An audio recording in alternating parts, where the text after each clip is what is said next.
Okay, everybody, off we go with our continuation of examining inductive arguments a little bit more closely, right?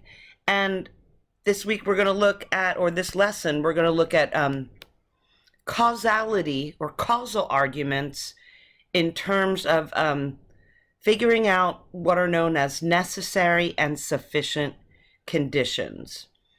Okay, so let's get started. So, regarding causality in logic, like in everyday language, we simply say that like X caused Y, right? Or the germ caused my disease, or whatever might be the case, or the rain caused the ground to be wet, or the traffic caused me to be late for class, right? However, logic distinguishes between at least two kinds of causation. And these are labeled necessary and sufficient conditions, right? So logic is about being more specific. Just saying that X caused Y can be pretty vague. So in philosophy and philosophical logic, we speak of necessary and sufficient conditions. So necessary conditions, when we say that A is the necessary condition for B, we are saying that B could not have come about if it weren't for the existence of A, right? So to put it another way, you must have A in order to get B. However, just because A is necessary for B doesn't mean that you have A, that if you have A, then you must have B. Right? Again, like I usually do, I'm going to walk you through a bunch of examples at the end of this and speak through them. So I'm just laying out the deal here, and then we'll attach it to some concrete examples. Or maybe now. So for instance, oxygen is the necessary condition for life on Earth as we know it. Thus, we need oxygen in order to have life on Earth, but oxygen in itself would not be enough or sufficient to bring about life, right? So if there was oxygen but no hydrogen or no heat or no pressure, then even with the presence of oxygen, we still wouldn't have life on Earth.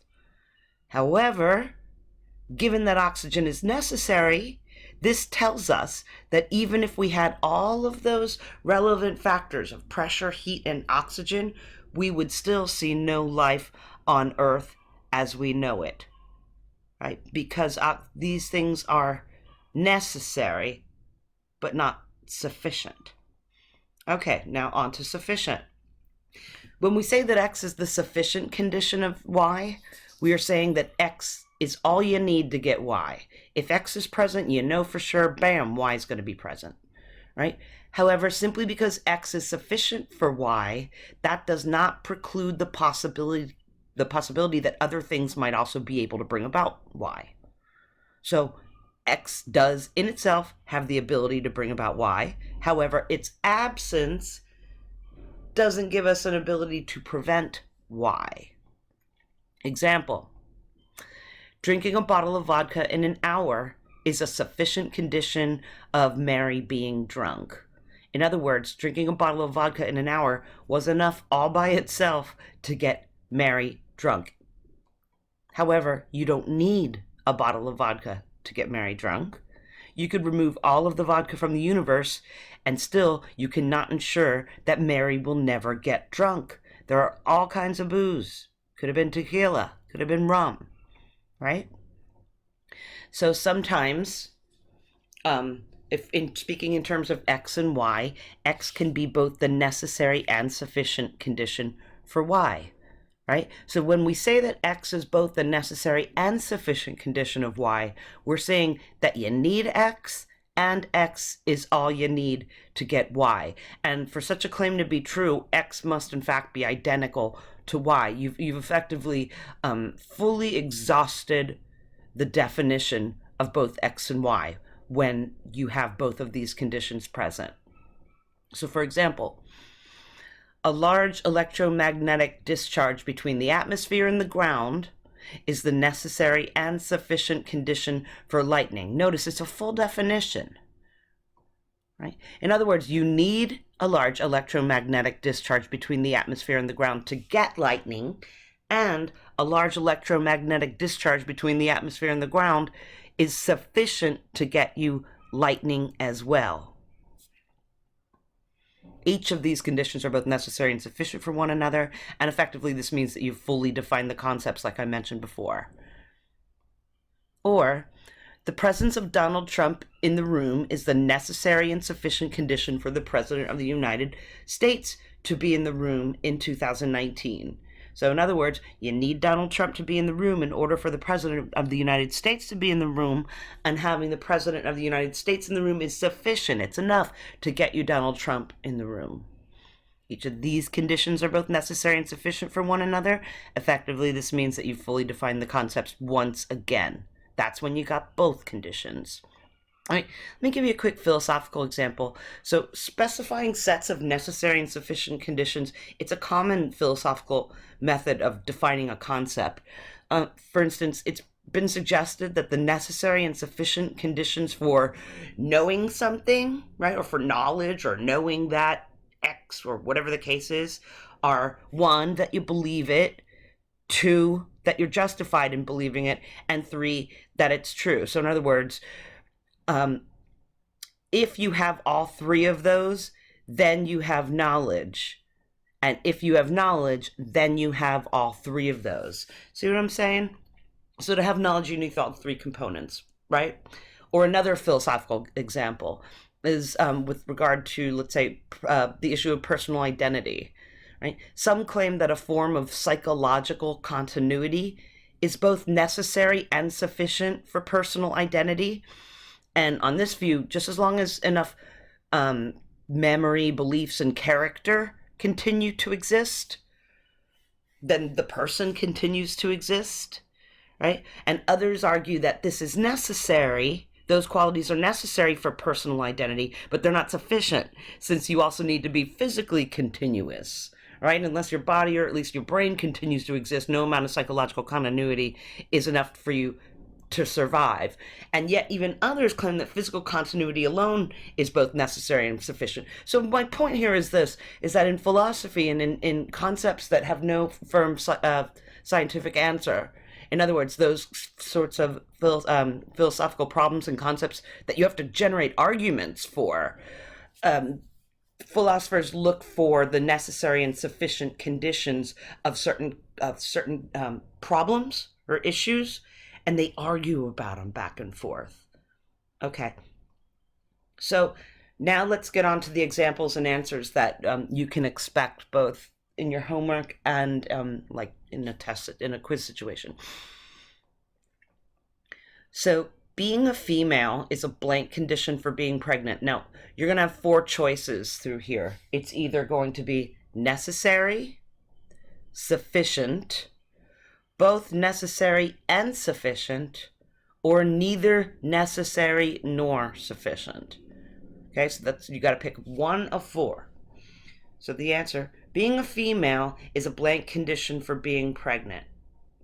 One way to start to figure these out is to put it in the form of a conditional statement, right? So if you say, if you're a female, and then ask if it's true, that's the important part, right? So go, if you're a female, then you are pregnant, for sure. Is that a true statement? No, right? But if you're pregnant, then you're female. Is that a true statement? Yes. So the deal is this. In that conditional statement, right, the if part is known as the sufficient condition. The then part is known as the necessary condition. So if you go, if you say, if you're a female, then you're pregnant, then you're saying that female is the sufficient condition and pregnancy is the necessary condition, right? And then you ask yourself, is that in fact true? Right? And it's no. But if you say, if you're pregnant, then you're female, that's always true, which is going to mean that the pregnancy part is the sufficient condition. The female part is the necessary condition. So the answer is necessary. And that might be a long way around. And I wish I lost my silly little pen. to write on the screen. But if I get another one by the end of the week, I will write some things up for you as well. But the answer to this is necessary. You have to be a female in order to be pregnant, but being a female is not enough to get you pregnancy. You need other factors. Okay, getting an A is a blank condition for passing the class. So the answer is either necessary, or it's sufficient, or it's both necessary and sufficient, or it's neither necessary nor sufficient. So, do you have to get an A in order to pass the class? No. So getting an A is not the necessary condition for passing the class. If you get an A, do you pass? Like, is getting an A enough to make you pass the class? Yes. So the answer is sufficient. Having gas in that, so we're talking here about just your standard combustion engine, okay? Don't even think about Priuses or any other type of, or Teslas or any kind of car like that. So having gas in the car is a blank condition for the car to run. Once again, is it necessary, sufficient, both, or neither, right? So the question is, do you have to have gas in the car in order for it to run? With the kind of car that I'm speaking of, yes. So you know it's a necessary condition. But check the other side too, because it could be both.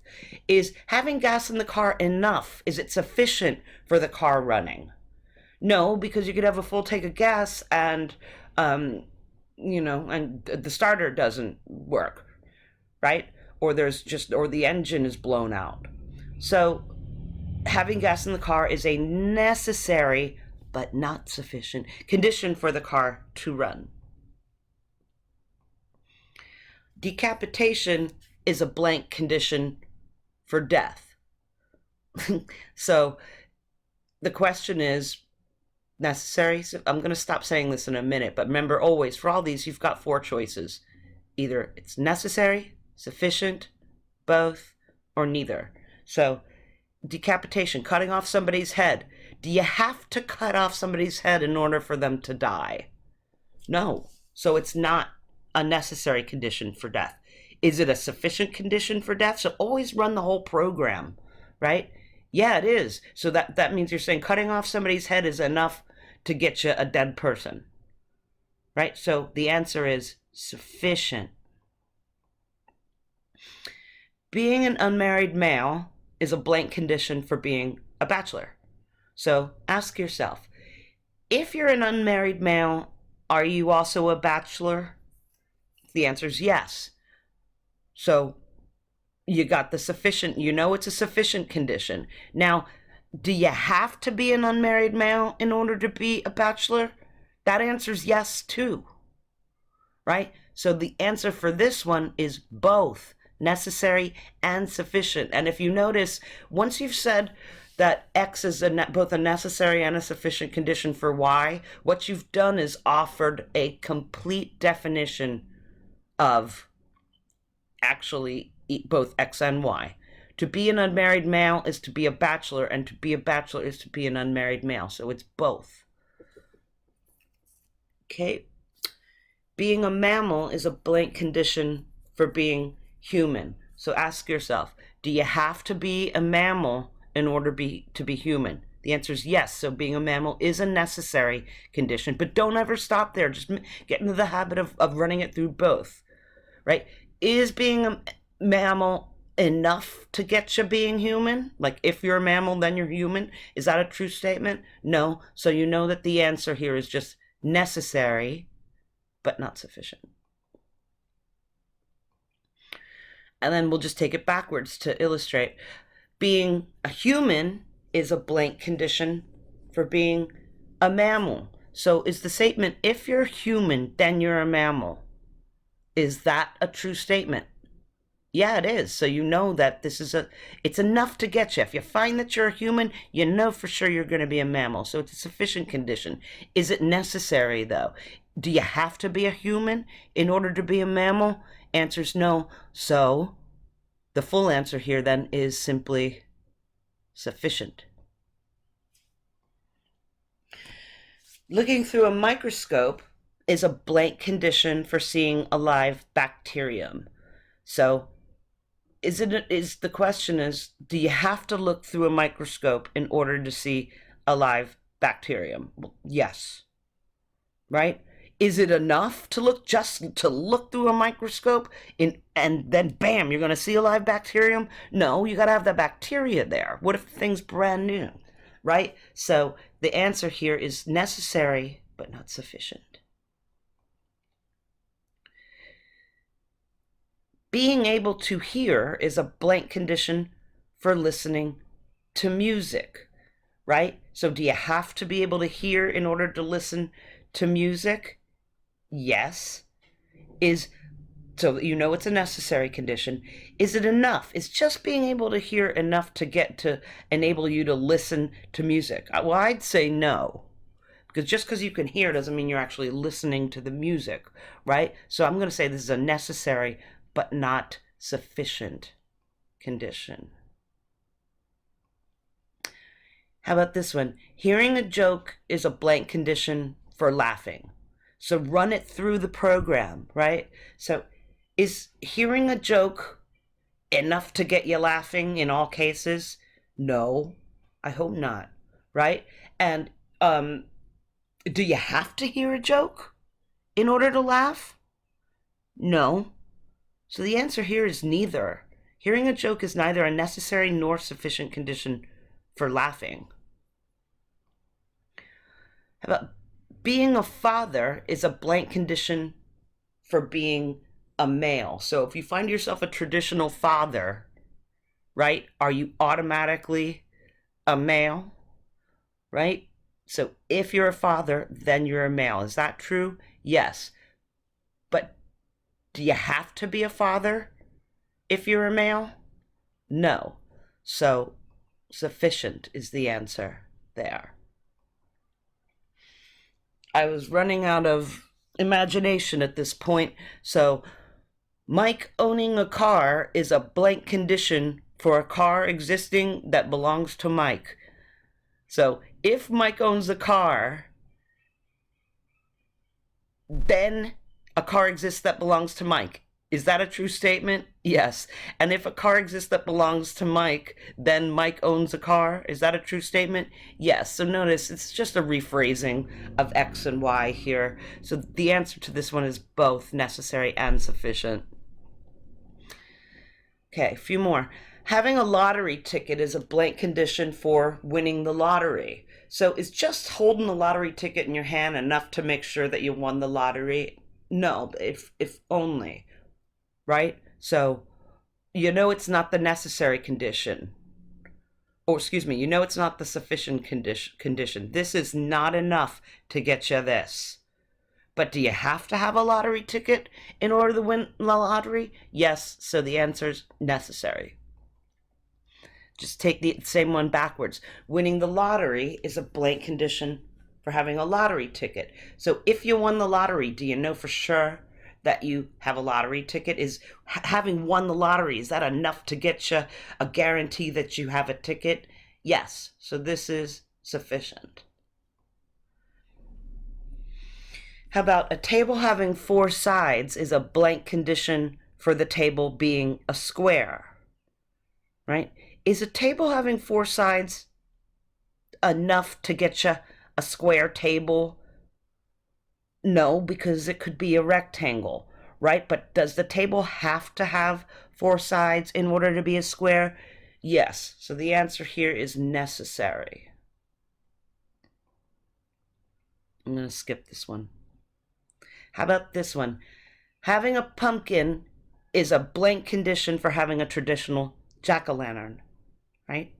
If you just got a pumpkin in your hand, do you automatically have a traditional jack-o'-lantern? No, you got to carve it and stuff first. But do you have to have a pumpkin in order to have a traditional jack-o'-lantern?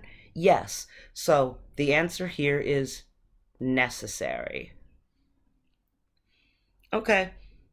But I think that's about good by now, for now.